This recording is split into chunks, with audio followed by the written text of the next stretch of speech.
ಸ್ನೇಹಿತರು ನಮಸ್ಕಾರ. ನಾನು ನಿಮ್ಮ ರಾಕೇಶ್ ಶಾರುಂಡಿ. ಪ್ರೀತಿ ಜಗತ್ತಿನ ಅತ್ಯಂತ ಸುಂದರವಾದಂಥ ಭಾವನೆ. ಆದರೆ ಅದೇ ಪ್ರೀತಿಯ ಕಣ್ಣಿಗೆ ಕತ್ತಲೆ ಕವಿದ್ರೆ, ಅದೇ ಪ್ರೀತಿ ಒಂದು ಸುಂದರ ಕುಟುಂಬವನ್ನೇ ಸ್ಮಶಾನವಾಗಿಸಿಬಿಟ್ರೆ, ಹೌದು, ಸಿಲಿಕಾನ್ ಸಿಟಿ ಬೆಂಗಳೂರು ಇವತ್ತು ಇಂಥದ್ದೇ ಒಂದು ಘೋರ ಕೃತ್ಯಕ್ಕೆ ಸಾಕ್ಷಿಯಾಗಿರೋದು. ತಾನು ಪ್ರೀತಿಸಿದಂಥ ಪ್ರಿಯಕರನಿಗಾಗಿ ಸ್ವಂತ ಹೆತ್ತ ತಂದೆ, ಜನ್ಮ ನೀಡಿದಂಥ ತಾಯಿ ಮತ್ತು ಒಡ ಹುಟ್ಟಿದಂಥ ತಂಗಿಯನ್ನೇ ನೆತ್ತರಿನ ಮಡುವಿನಲ್ಲಿ ತೇಲಿಸಿಬಿಟ್ಟಿದ್ದಾಳೆ ಒಬ್ಬಳು ರಾಕ್ಷಸಿ ಮಗಳು. ಕೇವಲ 30 ಲಕ್ಷದ ಸಾಲ ಮತ್ತು ಈ ಲಿವ್ ಇನ್ ರಿಲೇಷನ್ಶಿಪ್ ಅಕ್ರಮ ಸಂಬಂಧದ ವಿರೋಧಕ್ಕೋಸ್ಕರ ಒಂದೇ ಫ್ಲ್ಯಾಟ್ನಲ್ಲಿ 3 ಜೀವಗಳನ್ನು ಹಸಿ ಬಿಸಿ ಮಾಂಸದ ಮುದ್ದಿಯಾಗಿ ಕೊಚ್ಚಿ ಹಾಕಿರೋದು.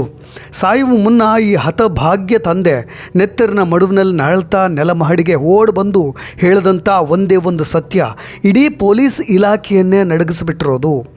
ಏನಿದು ಸೀಗೆಹಳ್ಳಿಯ ಸಾಯಿ ಗ್ರೀನ್ ಅಪಾರ್ಟ್ಮೆಂಟ್ನ ನೆತ್ತರಿನ ಚರಿತ್ರೆ ಅನ್ನೋದನ್ನ ಡೀಟೇಲ್ಡಾಗಿ ನೋಡ್ತಾ ಹೋಗೋಣ. ಅದು ಸೋಮವಾರ ಕರಾಳ ರಾತ್ರಿ. ಇಡೀ ಅಪಾರ್ಟ್ಮೆಂಟ್ ಮಲಗಿದ್ದಾಗ 4ನೇ ಮಹಡಿಯ ಆ ಫ್ಲ್ಯಾಟ್ನಲ್ಲಿ ನರಕವೇ ಸೃಷ್ಟಿಯಾಗಿ ಬಿಟ್ಟಿತ್ತು. IT ಉದ್ಯೋಗಿ 55 ವರ್ಷದ ಸೋಮ್ ಸುಂದರ್ ನೆತ್ತರಿನ ಸ್ಥಿತಿಯಲ್ಲಿ ಕುತ್ತಿಗೆಯನ್ನು ಹಿಡಿದುಕೊಂಡು ಲಿಫ್ಟ್ ಕಡೆಯಿಂದ ಕೆಳಗೆ ಓಡಿ ಬರ್ತಾರೆ. ನೆರೆಹೊರೆಯವರು ಕೂಡ ಗಾಬರಿಯಿಂದ ಓಡಿ ಬರುವಷ್ಟರಲ್ಲಿ ಅವರ ಉಸಿರು ನಿಲ್ತಾ ಹೋಗುತ್ತೆ. ಆದರೆ ಅವರು ಪ್ರಾಣವನ್ನು ಕಳೆದುಕೊಳ್ಳೋ ಮುನ್ನ ಅವರು ಹೇಳಿದಂಥ ಸತ್ಯ ಕೇಳಿ ಇಡೀ ಅಪಾರ್ಟ್ಮೆಂಟ್ ಬೆಚ್ಚಿ ಬೀಳುತ್ತೆ. ಮನೆಯೊಳಗೆ ಕಾಲಿಟ್ಟಂಥ ಪೊಲೀಸರಿಗೂ ಕೂಡ ಮೈ ನಡುಗು ಹೋಗಿಬಿಟ್ಟಿತ್ತು. ಯಾಕೆ ಅಂದರೆ ತಾಯಿ ಮುತ್ತುಲಕ್ಷ್ಮಿ ಮತ್ತು ಕೇವಲ 20 ವರ್ಷದ ತಂಗಿ ಸುಪ್ರಿಯಾಳನ್ನು ಅಟ್ಟಾಡಿಸಿ ಲಿವಿಂಗ್ ರೂಮ್ನಲ್ಲೇ ತನ್ನ ಮಾರಕಾಸ್ತ್ರಗಳನ್ನು ಬಳಸಿ ಇರಿದು ಕಟುಕರಿಗಿಂತ ಭೀಕರವಾಗಿ ಪ್ರಾಣವನ್ನು ತೆಗೆದುಬಿಟ್ಟಿದ್ದು.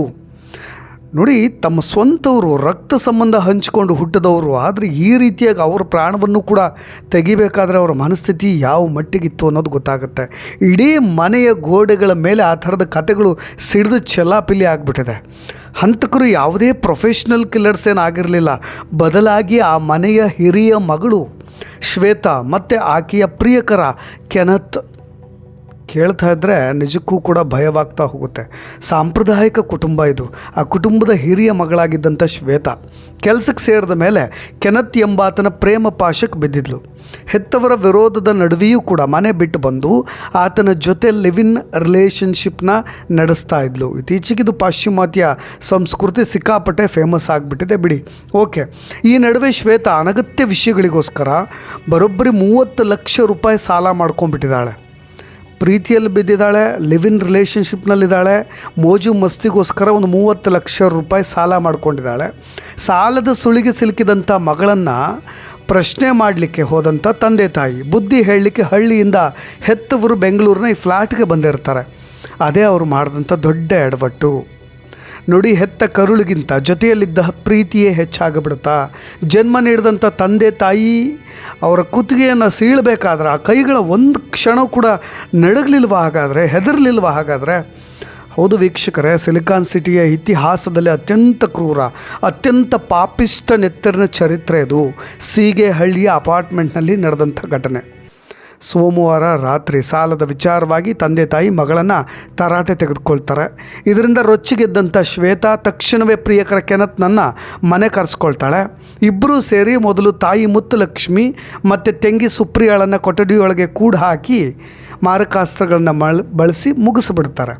ನಂತರ ಕೆಲಸ ಮುಗಿಸಿ ಮನೆಗೆ ಬಂದಂತಹ ತಂದೆ ಸೋಮ್ ಸುಂದರ್ ಅವರ ಮೇಲೂ ಕೂಡ ಮುಗಿಬಿದ್ದು ಆತನ ಮೇಲೂ ಕೂಡ ಹಲ್ಲೆಯನ್ನು ನಡೆಸ್ತಾರೆ. ಆದರೆ ತಂದೆ ಇದನ್ನು ಅದೃಷ್ಟವಶಾತ್ ಅನ್ನಬೇಕೋ ದುರದೃಷ್ಟವಶಾತ್ ಅನ್ನಬೇಕೋ ಗೊತ್ತಿಲ್ಲ, ಕೆಳಗೆ ಓಡಿ ಬರೋ ಅಷ್ಟರವರೆಗೂನಾದರೂ ಅವ್ರ ಜೀವ ಬದುಕಿತ್ತಲ್ಲಪ್ಪ ಅಂತ ಹೇಗೋ ಆಗೋ ಹೀಗೋ ಮಾಡಿ ತಪ್ಪಿಸ್ಕೊಂಡು ಕೆಳಗೆ ಓಡಿ ಬಂದು ನೆರೆ ಹೊರೆಯವ್ರಿಗೂ ಕೂಡ ವಿಷಯವನ್ನು ಮುಟ್ಟಿಸ್ತಾರೆ. ನೋಡಿ, ಇದು ಕೇವಲ ಕೃತ್ಯ ಅಲ್ಲ, ಸೈಕೋ ಪ್ರೇಮಿಗಳು ನಡೆಸಿದಂಥ ಭೀಕರವಾದಂಥ ನರಮೇಧ. ಹೆತ್ತವರನ್ನ ಮತ್ತು ಕೇವಲ 19 ವರ್ಷದ ತಂಗಿಯನ್ನು ಅಟ್ಟಾಡಿಸ್ಕೊಂಡು ಲಿವಿಂಗ್ ರೂಮ್ನಿಂದ ಬೆಡ್ರೂಮ್ವರೆಗೂ ಕೂಡ ಆ ನೆತ್ತರಿನ ಹರಿವು ಮೂಡಿಸೋ ಹಾಗೆ ಕಟುಕರಿಗಿಂತ ಭೀಕರವಾಗಿ ಹತ್ಯೆ ಮಾಡ್ತಾರೆ. ಅಂದರೆ ನೋಡಿ, ಈ ಕೃತ್ಯ ನಡೆದ ನಂತರ ಆ ನೆತ್ತರಿನ ಮಡುವಿನಲ್ಲಿ ಈಜ್ತಾ ಕುತ್ತಿಗೆ ಹಿಡ್ಕೊಂಡು ಅಪಾರ್ಟ್ಮೆಂಟ್ನ ನೆಲಮಹಡಿಗೆ ಓಡಿ ಬರಬೇಕಾದ್ರೆ ಇಡೀ ಸೀಗೆಹಳ್ಳಿಯೇ ಬೆಚ್ಚಿ ಬಿದ್ದು ಹೋಗಿಬಿಟ್ಟಿದೆ. ಪ್ರೀತಿ ಮತ್ತು 30 ಲಕ್ಷದ ಸಾಲದ ಜಗಳ ಇಷ್ಟೊಂದು ವಿಕೃತ ರೂಪವನ್ನು ಪಡೀಲಿಕ್ಕೆ ಹೇಗೆ ಸಾಧ್ಯ? ಬೆಚ್ಚಿ ಬೀಳಿಸ್ತಕ್ಕಂಥ ಇಂಚಿಂಚು ಕರಾಳ ಸತ್ಯಗಳು ಕೂಡ ಎಲ್ಲರನ್ನೂ ಕೂಡ ದಿಗ್ಭ್ರಾಂತರನ್ನಾಗಿ ಮಾಡಿಬಿಡ್ತವೆ. ಈ ಕೃತ್ಯ ನಡೆದ ಬಳಿಕ ಇಬ್ಬರು ಕೂಡ CCTV ಕ್ಯಾಮ್ರಾಗಳ ಕಣ್ಣು ತಪ್ಪಿಸಿ ಪರಾರಿ ಆಗಲಿಕ್ಕೆ ಪ್ಲ್ಯಾನ್ ಮಾಡಿದರು. ಸದ್ಯ ಈಗ ಅವರ ವಿರುದ್ಧವಾಗಿ ಮರಣ ಶಾಸನವನ್ನು ಪೊಲೀಸ್ನವರು ಬರೀತಾ ಇದ್ದಾರೆ. ಹುಡುಕಾಟ ಕೂಡ ಶುರುವಾಗಿದೆ. ಇಬ್ಬರನ್ನು ಕೂಡ ಹೆಡೆಮುರಿ ಇವತ್ತಲ್ಲ ನಾಳೆ ಕಟ್ತಾರೆ ಬಿಡಿ. ಓಕೆ, ಈ ಹಂತಕ ಪ್ರೇಮಿಗಳು ಜೈಲಿನಲ್ಲಿ ಕಂಬಿ ಕೂಡ ಹೆಣಿಸ್ತಾರೆ, ಅದು ಕಟ್ಟಿಟ್ಟ ಬುತ್ತಿ. ಆದರೆ 9 ತಿಂಗಳು ಗರ್ಭದಲ್ಲಿ ಇಟ್ಕೊಂಡು ಸಾಕಿ ಸಲಹಿದಂಥ ತಾಯಿ, ನೆತ್ತರು ರಕ್ತದ ಹಂಚ್ಕೊಂಡು ಹುಟ್ಟೋದು ಅಂತಾರಲ್ಲ, ಕರುಳು ಬಳ್ಳಿಯ ಸಂಬಂಧ, ಜೊತೆಯಲ್ಲೇ ಬೆಳೆದಂತಹ ತಂಗಿ, ಇನ್ನು ಸಾಕಿದಂಥ ತಂದೆ, ಯಾರೂ ಕೂಡ ಬೇಡವಾಗಲಿಲ್ಲ ಇವರಿಗೆ. ಕೇವಲ 30 ಲಕ್ಷ ಹಣದ ಸಾಲ ಮತ್ತು ಒಬ್ಬ ಪ್ರಿಯಕರನಿಗಾಗಿ ಇಡೀ ಸಂಸಾರವನ್ನೇ ಮುಗಿಸಿಬಿಟ್ಟಂಥ ಈ ಕರುಳಿಲ್ಲದ ಮಗಳು. ಪ್ರೀತಿಯ ಹೆಸರಿನಲ್ಲಿ ಕಣ್ಣು ಕೂಡಾದರೆ ಓಕೆ, ಮನುಷ್ಯ ಎಷ್ಟು ನರ ರಾಕ್ಷಸನ ಆಗ್ತಾರೆ ಅನ್ನೋದಕ್ಕೆ ಈ ಥರದ ಘಟನೆಯ ಸಾಕ್ಷಿ. ಇದೆಲ್ಲ ಪ್ರೀತಿ ಕೂಡಿನಲ್ಲಿ ಆಗೋದು. ಇದೆಲ್ಲವೂ ಕೂಡ ಸಾಲು ಸಾಲ ಮಾಡ್ಕೊಳ್ಳೋದು, ಮತ್ತೊಂದೆಡೆ ಹಾದಿ ತಪ್ಪದಂಥ ಈ ಕಾಮ. ಶ್ವೇತಾ ಬೆಂಗಳೂರಿನಲ್ಲಿ ಕೆಲಸಕ್ಕೆ ಸೇರಿದ ಮೇಲೆ ಈ ಕೆನತ್ನ ಸೈಕೋ ಪ್ರೇಮ ಪಾಶಕ್ಕೆ ಬಿದ್ದು ಈ ಥರದ ಕೃತ್ಯ ಮಾಡಲಿಕ್ಕೆ ಮುಂದಾಗಿರೋದು.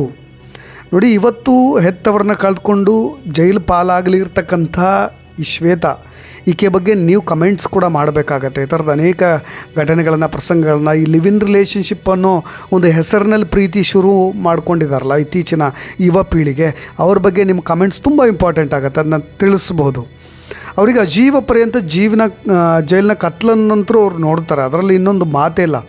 ಆದರೆ ನಮ್ಮ ಸಮಾಜದ ಮುಂದೆ ಇಡ್ತಾ ಇರ್ತಕ್ಕಂಥ ಪ್ರಶ್ನೆಗಳು ಮಾತ್ರ ಬೆಚ್ಚಿ ಬೀಳಿಸ್ತಾ ಇರೋದು. ಅದಕ್ಕೆ ನಾನು ಹೇಳ್ತಾ ಇರೋದು, ಇವತ್ತಿನ ಯುವ ಪೀಳಿಗೆ ನಾವು ಹೇಳಬೇಕಾಗಿರೋದು ಇಷ್ಟೇ, ಪ್ರೀತಿ ಮಾಡೋದು ತಪ್ಪಲ್ಲ, ಆದರೆ ಆ ಪ್ರೀತಿ ನಿಮ್ಮ ಕಣ್ಣುಗಳನ್ನು ಕೂಡು ಮಾಡಬಾರ್ದು ಅಂತ. ಹೆತ್ತವರು ನಿಮ್ಮ ಪ್ರೀತಿಗೆ ವಿರೋಧ ವ್ಯಕ್ತಪಡಿಸಿದ್ರೆ ಅದಕ್ಕೆ ಅವರ ಸಂಸಾರ, ನಿಮ್ಮ ಭವಿಷ್ಯದ ಬಗೆಗಿನ ಕಾಳಜಿ ಇಂಪಾರ್ಟೆಂಟ್ ಆಗಿರುತ್ತೆ, ಹೊರತು ನಿಮ್ಮ ಮೇಲಿರ್ತಕ್ಕಂಥ ದ್ವೇಷ ಅಲ್ಲ. ನಿಮ್ಮ ಲಕ್ಸುರಿ ಲೈಫ್ಗೋಸ್ಕರ, ಅಡ್ಡ ಹಾದಿಯ ಸಾಲಗಳಿಗೋಸ್ಕರ ಹೆತ್ತವ್ರನ್ನೇ ಶತ್ರುಗಳ ಹಾಗೆ ನೋಡೋದು ಯಾವ ರೀತಿಯಾದಂಥ ನ್ಯಾಯ? ನೆನಪಿಡಬೇಕಾಗತ್ತೆ, ಜಗತ್ತಿನಲ್ಲಿ ಪ್ರಿಯಕರ ಅಥವಾ ಪ್ರಿಯತಮೆ ಮತ್ತೊಬ್ಬರು ಸಿಗ್ತಾರೆ, ಆದರೆ ಜೀವ ಸವೆಸಿ ನಿಮ್ಮನ್ನು ಬೆಳೆಸಿದಂಥ ತಂದೆ ತಾಯಿಗಳು ಮಾತ್ರ ಮತ್ತೊಮ್ಮೆ ಸಿಗಲಿಕ್ಕೆ ಸಾಧ್ಯವೇ ಇಲ್ಲ. ನೀವು ಹೆತ್ತವರನ್ನ ಧಿಕ್ಕರಿಸಿ ಅವರ ಸಮಾಧಿಯ ಮೇಲೆ ನೀವು ಪ್ರೀತಿಯ ಅರಮನೆಯನ್ನು ಕಟ್ತೀರ ಅಂದರೆ ಅದು ಯಾವತ್ತಿಗೂ ಕೂಡ ಸುಖ ಕೊಡೋದಕ್ಕೆ ಸಾಧ್ಯವೇ ಇಲ್ಲ. ಅದು ಜೈಲಿನ ಕತ್ತಲು ಕೋಣೆಯನ್ನಷ್ಟೇ ತಲುಪಿಸುತ್ತೆ ಅನ್ನೋದನ್ನು ಕೊನೆಯದಾಗಿ ಹೇಳ್ತಾ ಈ ಸ್ಟೋರಿಗೆ ವಿರಾಮವನ್ನು ಇಡ್ತಾ ಇದ್ದೀನಿ. ಸ್ನೇಹಿತರೆ, ಇವತ್ತಿನ ಯುವ ಪೀಳಿಗೆಗೆ ಈ ವಿಡಿಯೋ ಮುಖಾಂತರವಾಗಿ ಮತ್ತೊಂದು ಪ್ರಶ್ನೆಯನ್ನು ಕೇಳಬೇಕು ಅಂತ ಅನಿಸ್ತಾ ಇದೆ. ಯಾರ್ದೋ ಒಂದು ವಾಟ್ಸಪ್ ಮೆಸೇಜ್ಗೆ ಖುಷಿ ಪಡ್ತೀರಿ, ಯಾರ್ದೋ ಒಂದು ಸುಳ್ಳು ಪ್ರೀತಿಯ ಮಾತಿಗೆ ಜನ್ಮ ಕೊಟ್ಟವ್ರನ್ನೇ ಮರೆತು ಬಿಡ್ತೀರಿ. ಆದರೆ ನೀವು ಆಸ್ಪತ್ರೆಯಲ್ಲಿ ಮಲಗಿದ್ದಾಗ ಇಡೀ ರಾತ್ರಿ ಕಣ್ಣಿಗೆ ಎಣ್ಣೆ ಬಿಟ್ಕೊಂಡು ಕೂರುವ ತಾಯಿ ಪ್ರೀತಿ ನಿಮಗೆ ಕಾಣಿಸೋದೇ ಇಲ್ಲ. ನಿಮ್ಮ ಕಾಲೇಜ್ ಫೀಸನ್ನು ಕಟ್ಟಲಿಕ್ಕೆ, ನಿಮ್ಮ ಐಷಾರಾಮಿ ಆಸೆಗಳನ್ನು ತೀರಿಸಲಿಕ್ಕೆ ಸದ್ದಿಲ್ಲದೆ ಸಾಲದ ಸುಳಿಗೆ ಸಿಲುಕ್ತಕ್ಕಂಥ ತಂದೆಯ ಕಣ್ಣೀರು ನಿಮಗೆ ಖಂಡಿತವಾಗೂ ಅರ್ಥವಾಗೋದಿಲ್ಲ. ನೆನಪಿಡಿ, ಹೆತ್ತವರು ನಿಮ್ಮ ಅಡ್ಡ ಹಾದಿಯನ್ನು ವಿರೋಧಿಸಿದರೆ ಅದಕ್ಕೆ ಅವರ ಅನುಭವ ಮತ್ತು ನಿಮ್ಮ ಮೇಲಿನ ಅತಿಯಾದಂಥ ಪ್ರೀತಿ ಕಾರಣವೇ ಹೊರತು ಸ್ವಾರ್ಥ ಅಲ್ಲ. ಜಗತ್ತಿನಲ್ಲಿ ಎಲ್ಲವನ್ನೂ ಕೂಡ ಹಣ ಕೊಟ್ಟು ಕೊಂಡ್ಕೊಳ್ಬೋದು, ಆದರೆ ಜನ್ಮ ನೀಡಿದಂಥ ತಂದೆ ತಾಯಿಯ ಪ್ರೀತಿಯನ್ನು, ಜೊತೆಯಲ್ಲಿ ಬೆಳೆದಂಥ ಹೊಡ ಹುಟ್ಟಿದವರನ್ನಾಗಲಿ ಕೋಟಿ ಕೊಟ್ಟರು ನೀವು ಮರಳಿ ಪಡೀಲಿಕ್ಕೆ ಸಾಧ್ಯವಿಲ್ಲ. ಕ್ಷಣಿಕ ಸುಖಕ್ಕೋಸ್ಕರ, ದುರಾಸೆಯ ಸಾಲಗಳಿಗಾಗಿ ಮತ್ತು ಹಾದಿ ತಪ್ಪದಂಥ ಕಾಮಕ್ಕಾಗಿ ಇವತ್ತು ಹೆತ್ತವರ ನೆತ್ತರನ್ನು ಹರಿಸಿದಂಥ ಶ್ವೇತಾಳಿಗೆ ಇವತ್ತು ಆ ಪ್ರಿಯಕರನೂ ಸಿಗಲಿಲ್ಲ, ಇತ್ತ ಹೆತ್ತವರ ಪ್ರೀತಿ ಕೂಡ ಉಳಿಲಿಲ್ಲ. ಅದೇ ಇವತ್ತಿನ ಈ ಘಟನೆಗೆ ಪ್ರತ್ಯಕ್ಷ ಸಾಕ್ಷಿಯಾಗಿ ನಿಲ್ತಾ ಇರೋದು.